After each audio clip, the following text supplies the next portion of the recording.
The street has now picked up our content. Coinbase distributes our content. And we would not have been able to grow this quickly if not for our decentralized community of supporters who have minted NFTs to help power everything that we're doing right now. And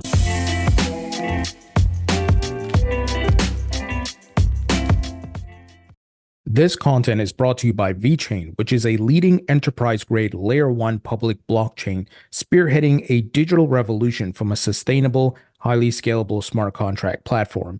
The VeChain blockchain has many unique features, which makes it an ideal choice for Web3 applications.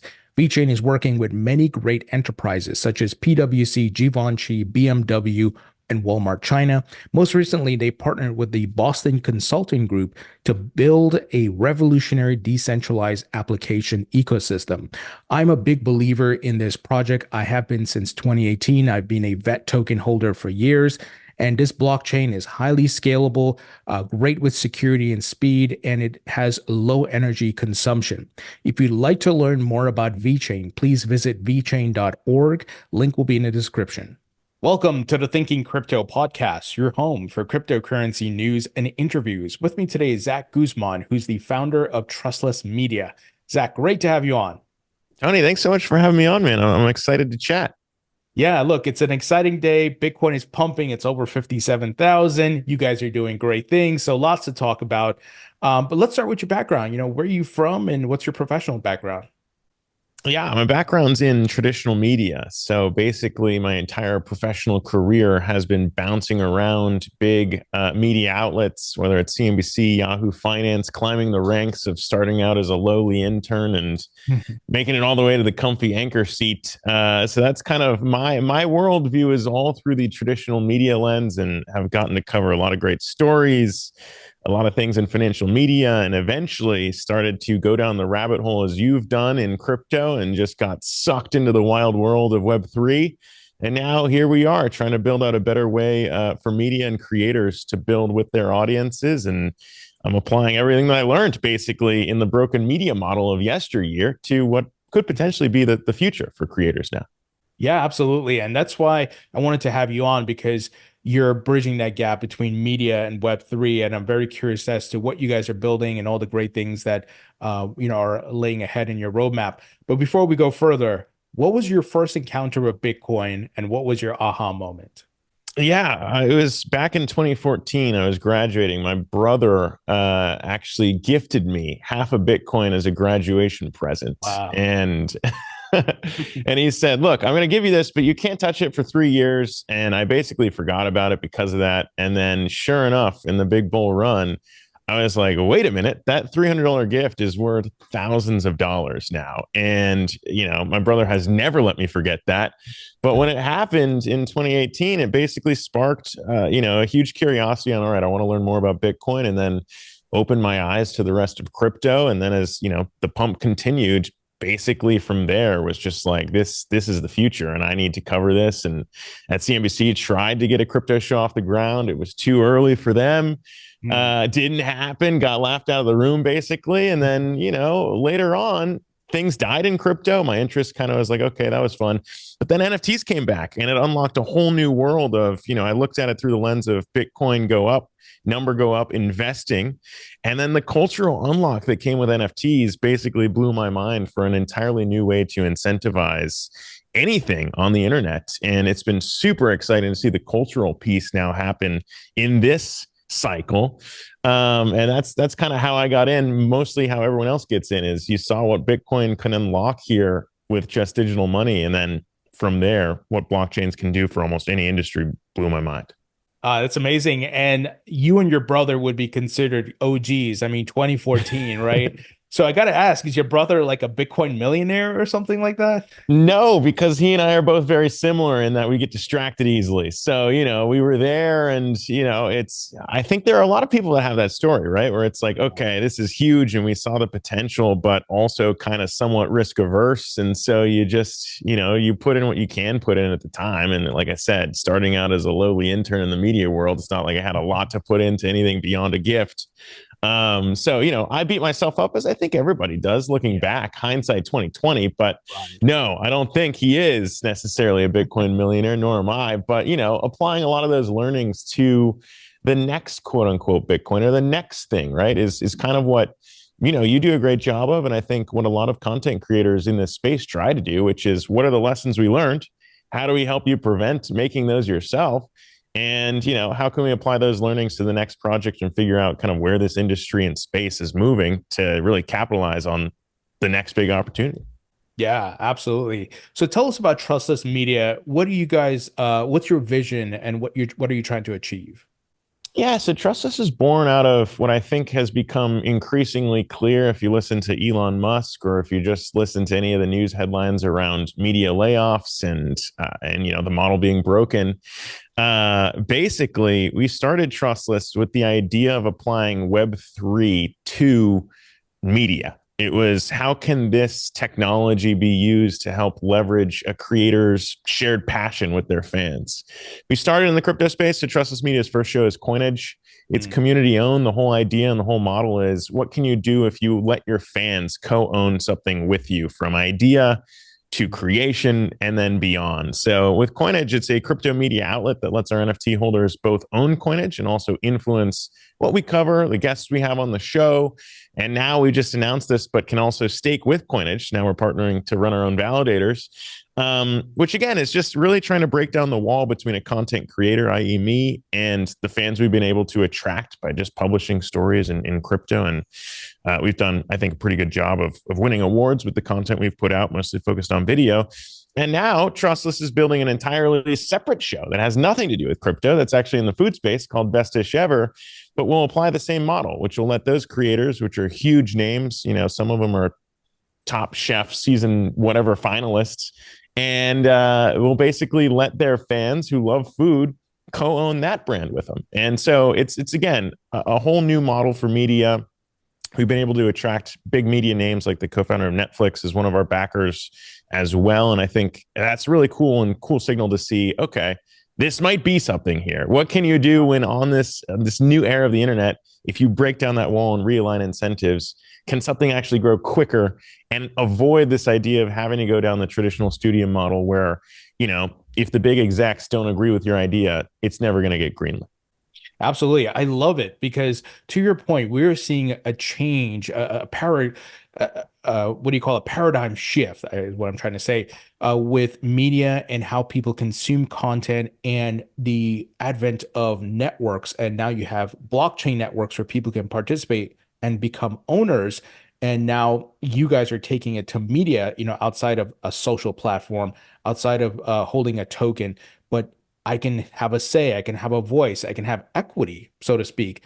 Tell us about the logistics of the getting the NFT, which blockchains it's on, and how the ideas. Let's say I'm an NFT holder. How can I send ideas to you guys? Yeah, I think that's been, and I don't take credit for any of this, really. It's like the idea of Web3 media started even when I was still back at Yahoo, right? There were a bunch of experiments. Constitution DAO was kind of the first thing that blew my mind in terms of people on the internet coming together to put their funds together and do something crazy when they were trying to buy one of the last replicas of the Constitution or whatever it was. And it's just like, crazy things can happen when people come together to put their, energy, efforts, money and time into something. And what DAOs unlock is community ownership. And so with Coinage, that was kind of the idea is, I have relationships in the space. I know some people. I knew Do Kwon from Terra. That's how we kind of put out our first episode, which did 2 million views in that episode. But the idea is, what could we do if we had a decentralized community of, co-owners who wanted to also use their network effects? And again, the NFTs constitute membership in co-owning Coinage. So there's a vested interest in like making the show better and bringing better guests on and chasing these stories, which again has been really cool, because when we launched, these memberships were basically free to unlock our content. And now they're up 185% as we've been able to put out more content, get better guests, drive the network effects of all of this. The street has now picked up our content. Coinbase distributes our content. And we would not have been able to grow this quickly if not for our decentralized community of supporters who have minted NFTs to help power everything that we're doing right now. And so, again, I don't take a lot of credit for this. I really do think that, it's corny. I interviewed Pitbull when I was still at CNBC, and he's like, money can make you happy. You just got to give it away. And I feel like there are creators out there who have been pioneering this in the last wave of innovation on the internet. When Instagram first started, was just really like, all I care about is putting out good content. Honestly, Tony, like you put out great content, and I don't know how you're monetizing or whatever the model is, but it's like people who really want to deliver value to their fans, to their followers in this era of Web3. There are a lot of new ways to start to unlock those network effects and value there that, have not been possible. And we're just trying to explore kind of one way. Yeah, absolutely. I love it. So as far as the NFTs, are those issued on one blockchain, or are they on other blockchains, and how can folks access those? Yeah, so if you go to Coinage.media right now, we built this on ETH in 2022, right? So at the time, layer twos were just getting started. We didn't know which ones were going to be the ones that were going to still be around. As Terra showed, a blockchain can implode, and then what are you going to do there? I suffered through that, as a lot of our community members did as well.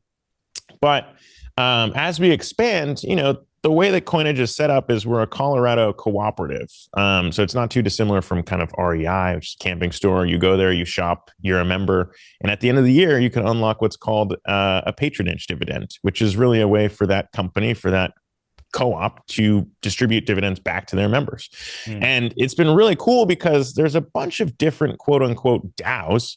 And we just spent a year working with lawyers to say, how can we do this legally in the US?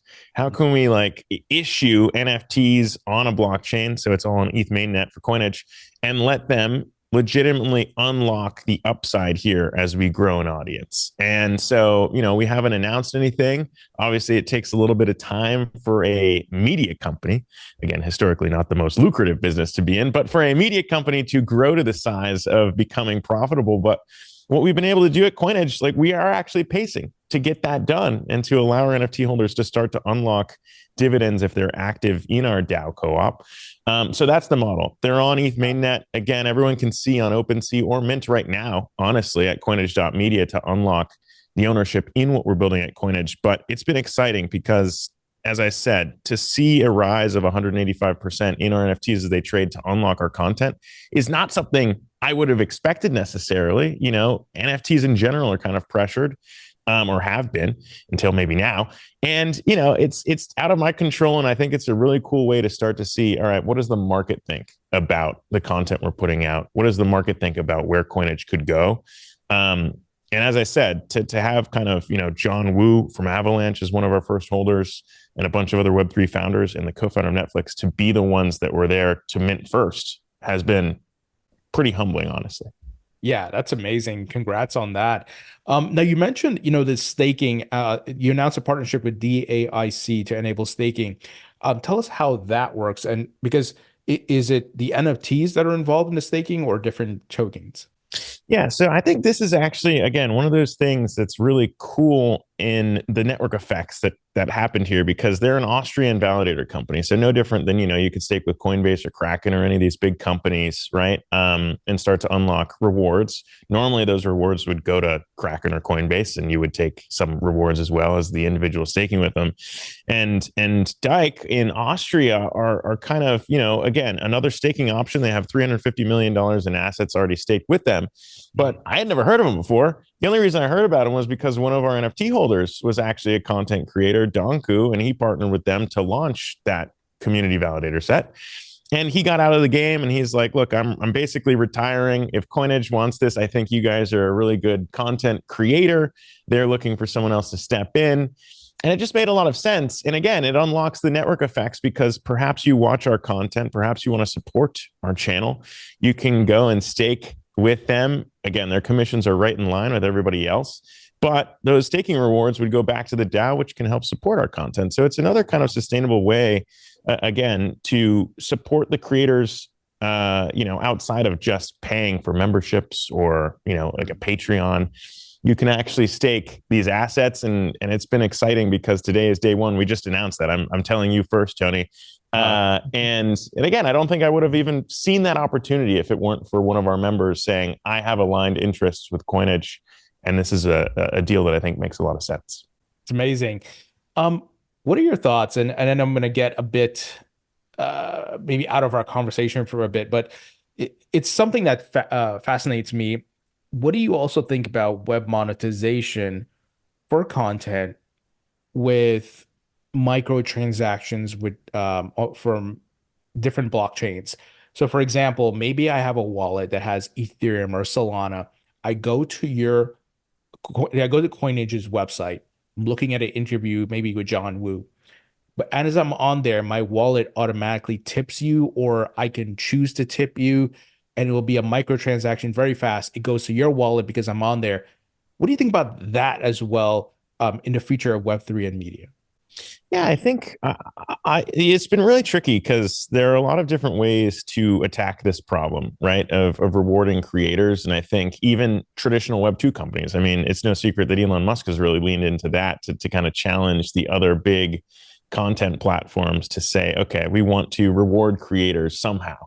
And so it's a huge problem, right, among the competition. And I think for Web3 solutions, it's not easy to choose which one's easiest, right? And, I think the automation's great, but self-sovereignty around how wallets work and everything else has enabled, interesting models and ourselves included, right? Like, it's not like we kind of leaned too hard, honestly, maybe into Web3. We didn't collect any information from anyone when we first launched. And that, again, was a call of, do we want to be Web3 or Web2? Do we want to like steal all this information from the users who are our first users?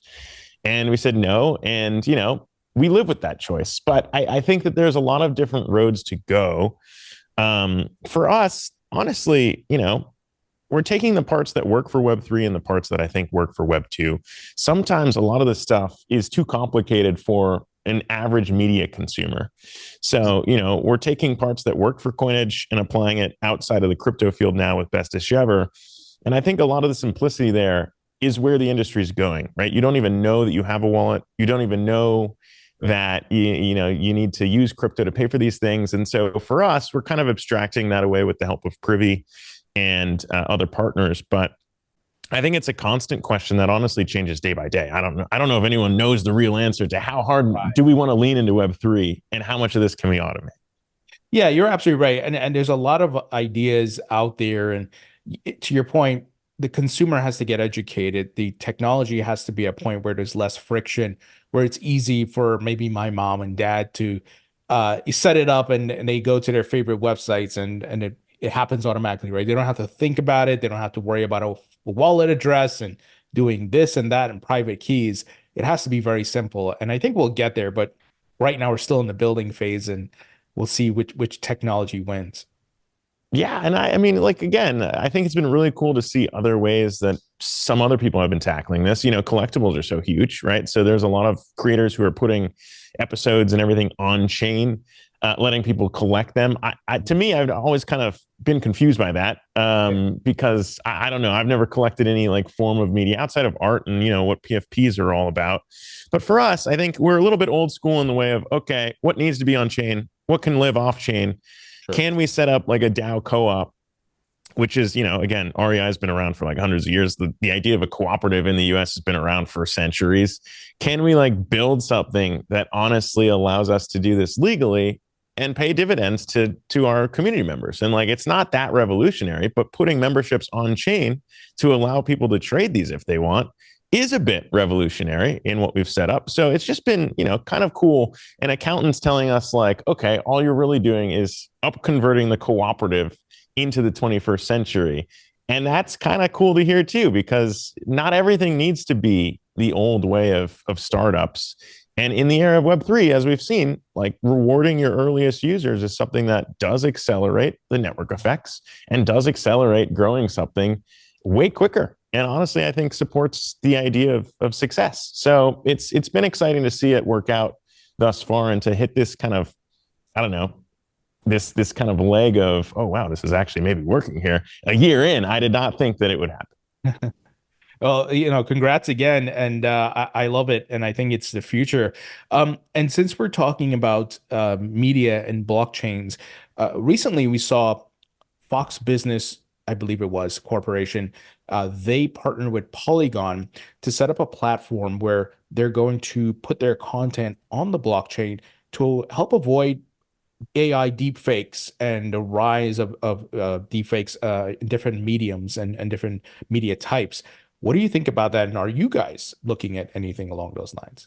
Yeah, I think it's a huge problem that honestly hasn't really, everyone's been talking about it for years in terms of deepfakes are going to destroy the internet. And I think this year we've seen the acceleration so much, whether it was, kind of what happened with Taylor Swift or almost any celebrity. And now as the election approaches, anything that could happen there is definitely a real risk. And I think, blockchains are perfectly suited for that, for verification and for, showing where something comes from. I think that Polygon and Fox initiative is really cool. And I know some of the people working on that team. And I think it is a unique way to kind of see AI and crypto like converge. And I think we saw a lot of people rotate out of crypto being cool and into AI. And now I think these are just kind of like a symbiotic circle of, okay, how does one augment and help the other?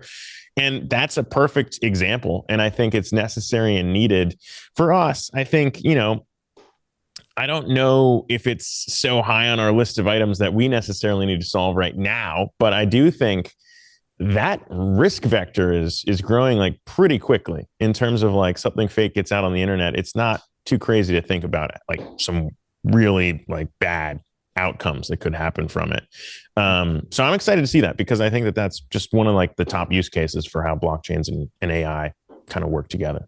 For sure. Now, let's talk about your roadmap a bit. And, do you anticipate as Trustless Media grows and Coinage grows and your new show, the best dish ever, I believe it is. Yeah. Are you planning to bring other creators under your fold? Maybe offer this service like, here's a white label package, how to launch this for your community and things along those lines. Yeah, if you think about the creator economy, it's one of the fastest growing pieces of the internet, right? And traditionally, again, the model has been grow an audience as large as possible, sell ads against that audience, and make a worse product or endanger the trust you've built with your audience, right? Because then someone's like, I don't know if they really like this thing or if they're just getting paid to say they like this thing. And it's the same problem that Web2 media suffered from, right? It's the same thing that kind of has led this hyper radicalized right and hyper radicalized left in the news space, and then no one really knows who to trust. Right. And I think influencers are dangerously set up to do the same thing. And again, unless you change the model, and we've seen attempts, Patreon's obviously a huge company out there. Instagram has been trying to help creators for years. I just think that, Web3, again, unlocks some of these network effects. Speculation is not a bad thing to say, okay, I think this creator is great. They're going to blow up. I want a piece. Like, that's kind of what our model's set up to augment and build around. And yeah, to your question, Coinage was the proof of concept. It's working great. It's also, very squarely focused on the crypto news niche. And Best Dish Ever is going to apply that same model to that niche. And we're excited to work with creators who, again, have, more than 1 million followers and are squarely focused on the New York City food scene. But yeah, beyond it, like I said, Netflix kind of started somewhere, right? And they didn't start as a streaming platform. They started selling DVDs in the mail. Wow. And to have the co-founder of Netflix as one of our backers kind of say the same thing is you attack the problem. And I think that the problem of trust and the problem of community in the Web2 era of media has not really been solved. And streaming as well is a bit of a problem in the way that, okay, we're all paying for like 8 different packages now, and they're all kind of still competing to figure out what's the piece of content that's going to drive this. And I feel like, again, it's setting up for a very different outcome. You don't need to chase an audience that big, but what can you do when you realign incentives to let a creator produce content that their existing community really loves and wants to see? And how can they influence it? Mr. Beast is a perfect example. Like, he's blown up, and then he was talking about IPOing, and it's like he had given so much money away to his subscribers along the way. But he probably could have even grown quicker if he had from the very onset figured out a way to give that value back to his earliest subscribers. And so I don't know, Reddit's another good example of them trying to do this as they IPO. But I just feel like if you do it from the very beginning, it helps everyone. So that's kind of the model as we see it. Yeah. And, as you're saying that, I was thinking about NFTs going to the next level and where it's unlocking utility. Don't get me wrong, there's nothing wrong with the collectible market, the artwork and so forth, but we know a lot of it is very frothy, right? The whole artwork and this guy's popping up. But I think the true value of NFTs comes with the utility in addition to digital ownership, where you have a voice, you can participate, it unlocks special perks, events, benefits, and so forth. And, as you were talking about Mr. Beast, could he have done something with NFTs where the NFT holders maybe get to go on the show and watch how these things are made and get a tour, and it puts them in some sort of raffle to be able to win money or whatever it may be, right? Just unlocking a ton of benefits. And would they be more engaged and, promote the Mr. Beast brand even more, possibly? Yeah. Yeah. Well, I mean, you just touched on a really important piece of that too, which is not just the engagement, which we've seen again in this model, our engagement's like up 10x over the old model, at least comparing, engagement for competitors in our niche. But it's the other piece, the IP piece that you touched on there too, that like, again, PFPs are kind of interesting in the way that, Pudgy Penguins and some of these other projects have been set up to kind of tokenize your own penguin or your own PFP in a collection, but it's also somewhat dilutive, right? And we saw that with Bored Apes, is like how many people and their mom were trying to pitch Bored Ape shows when that craze was going on, and each one kind of diluted away from the other one, right? And so like, that's not necessarily the best way to build around IP. Whereas, in our model, again, everything is owned by the DAO. In the case of Coinage, everything is owned by the Coinage DAO co-op. And so what does that look like if we can do one thing over here and one thing over there, but everyone else is kind of sharing in the upside via the DAO and their NFT, which unlocks dividends. So it's a different way of looking at kind of controlling IP, maximizing the value that you can get from a creative idea and co-ownership. But you're right, putting it on chain is something that enables all of this. And I'm not saying one solution is better than the other, but I am saying that, it is a technology that you can apply and start to unlock some of those network effects, whether you want to go one route versus the other. And at the very least, being in the arena, it's cool to see now as a builder versus just kind of covering it as a journalist, like what these decisions and trade-offs look like on a day-to-day basis. Yeah, absolutely. Let's talk about the crypto market at large with the limited time we have left here. What are your thoughts on Bitcoin ripping, man? Today it's over 57,000. The ETFs are seeing record inflows. The market looks great. Obviously, we're still early in the bull market cycle. Most are anticipating we still got to go into 2025. But what are your thoughts and outlook on the market? Yeah, I mean, I've obviously been watching a lot of the interviews you've been doing on your channel, and I feel like everyone's saying the same thing right now, which is kind of scary, right? And the idea of, oh, look, it's up only, supply and demand is very easy to understand. It's no big deal. We're already like way beyond where anyone thought this would be. And that is all true. But at the same time, I've seen that before where everyone gets on one side of the trade. So it makes me nervous. And, obviously, if you've covered crypto as long as we have, Tony, like you've seen these cycles before. So when it's up cycle and up only, sometimes it really is. And you don't fight the trend. The trend is your friend. Right. And so, like, I don't know, looking at how quickly this has gone beyond, like a simple example is like how quickly BlackRock would have been able to displace MicroStrategy as one of the largest kind of public holders of Bitcoin, publicly traded. And, a lot of people were like, oh, it's going to take like 2 years. BlackRock's like probably going to do it in a couple of months. Like they're going to jump past Michael Saylor like that quickly. And it's just one example of showing like how far off these predictions were. And so if you consider that, it's not difficult to extrapolate and get to, where we go from here. And I'm in the camp of truly people do not understand the mismatch. So as worried as I am, I would say, I agree with the price targets that we're seeing around like 116 up there for Bitcoin this year. I would be in that camp. Yeah, and I put out a newsletter yesterday with a thesis around that because of the macro factors, but the ETF buying as well. The macro factors being presidential election year has performed well in the past. While the Fed is saying, hey, we're going to cut rates, I don't think they're going to do it before the election because that might show some sort of bias and put a ton of volatility in the markets. I don't think Biden wants that, and I'm not supporting Biden or anybody. I'm just saying it, any president would not want that. And I think when they do decide to cut, we've seen historically the markets pull back because there's usually a problem when they start to cut. Something is breaking, and it could the markets be like, okay, let's get our party going this year before they make that cut, and then it's a pullback. I don't know. That's just my thesis, but we'll see what happens. Yeah, I mean, the forward-looking piece of this, look, the crypto market's been very good at getting ahead of the stock market and where this is going to go. And I think if you're an investor, whether you're a crypto investor or a traditional investor, that's exciting to see kind of the lead happening there in crypto. And there's so much to be, excited about, whether it's Bitcoin and that adoption or the ETH ETF and whether or not that's coming this year and everything else that's being built like a little bit farther down the line. I do think that this cycle, hopefully, does get away from just pure speculation and more into, okay, this is a rational reason as to why we are arriving at these price predictions. And that's the way that I think you look through it. And that's the way I look through it. And like, it's at least exciting that we are here talking about that rather than just, hey, this thing is on an upward triangle trajectory. Like, I don't touch technicals here because of some of this stuff. But I think that we are getting fundamentally into some really, really exciting times for crypto. For sure. Now, the other big thing that everyone is watching is, will we see crypto regulations this year? It is an election year, so it's going to be tough, but there are two bills in the House and two in the Senate. Patrick McHenry has been trying to make this happen. Are you anticipating regulations get passed this year?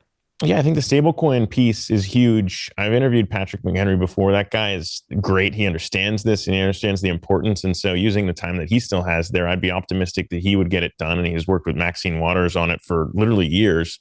And the updates that we saw to DC, I was optimistic because I had thought no, because it'd be a lame duck, session. We won't get much done. But it seems like that's kind of turning now. And just as everyone else does, like stable coins matter in so much in crypto because it's just kind of how the money flows in. And if the money flows in, usually that does drive number go up.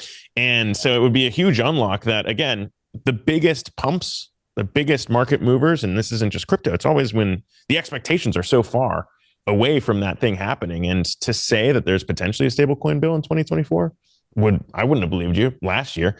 So I think it's huge. And I think it would be a pretty big unlock. So I'm in the camp of, yes, I hope it happens. But again, with politics, certainly this year, I wouldn't want to predict anything in that camp. For sure. It's going to be a very interesting year. Now, I got some wrap-up questions for you. First, if you could create your own metaverse, what would the theme be?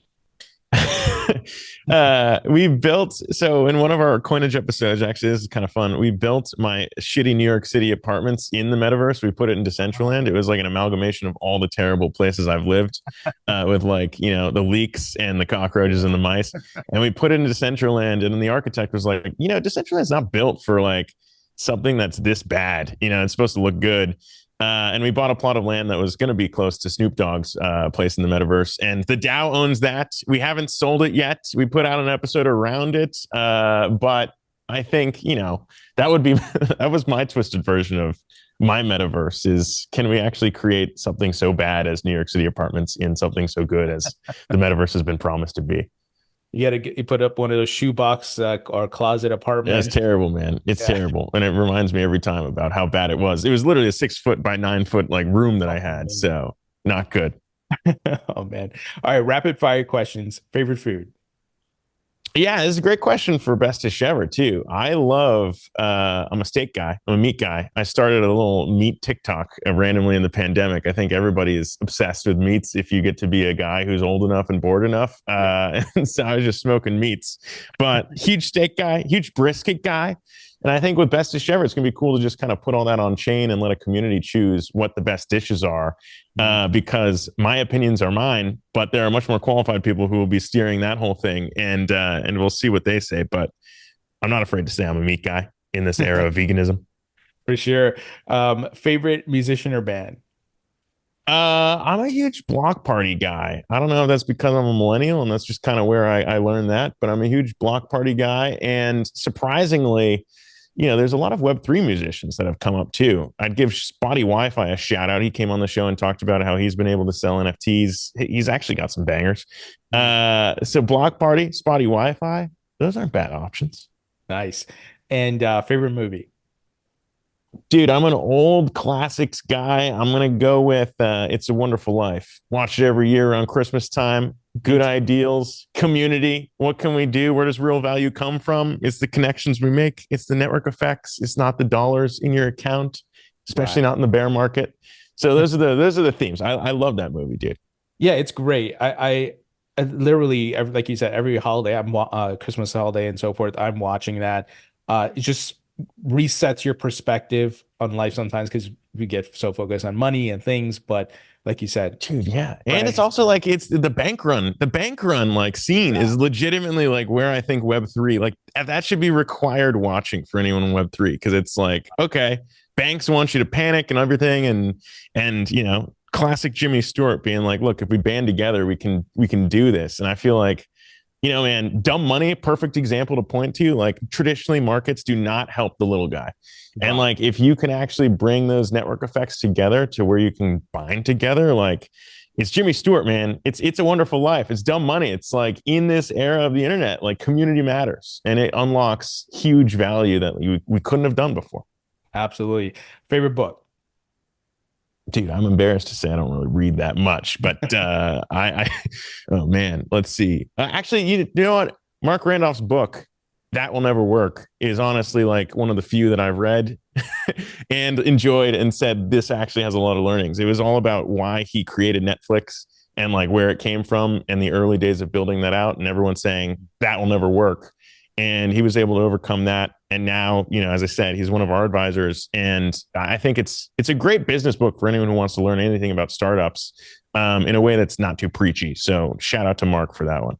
You brought that up, that you don't read too many books. And I find myself not reading as much now, but it's not that I'm not learning. I'm more listening to podcasts because it's almost like the audio visual version of a book, because you're hearing stories in depth.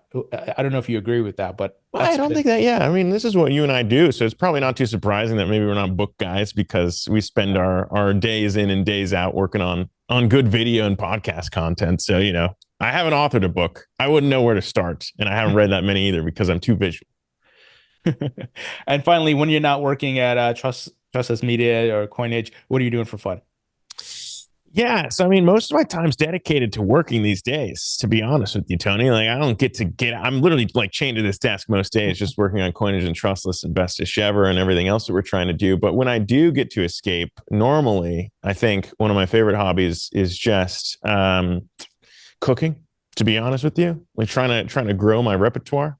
You can do a nice braised short rib, could do maybe a little salmon, some chicken. But like, I think it's just a really good way to like you said, like there's so many distractions and so many things to kind of do in this world, specifically in crypto, and just kind of like unplug for a little bit and use your hands. It's just nice. Nice. Zack, pleasure chatting with you. Excited for future updates around Trustless Media and Coinage and Best-ish Ever. And I would love to have you back on in the future as things progress. Thank you for joining me. Thank you, Tony. And again, shout out to what you do here, man, because there's not a lot of good places to go to learn anything about what this crazy world is in crypto. And honestly, shout out to you for what you do. We need to find more creators who are focused on the actual use cases and how to survive in this industry, man. So thank you for having me on, and I would love to come back anytime. Awesome.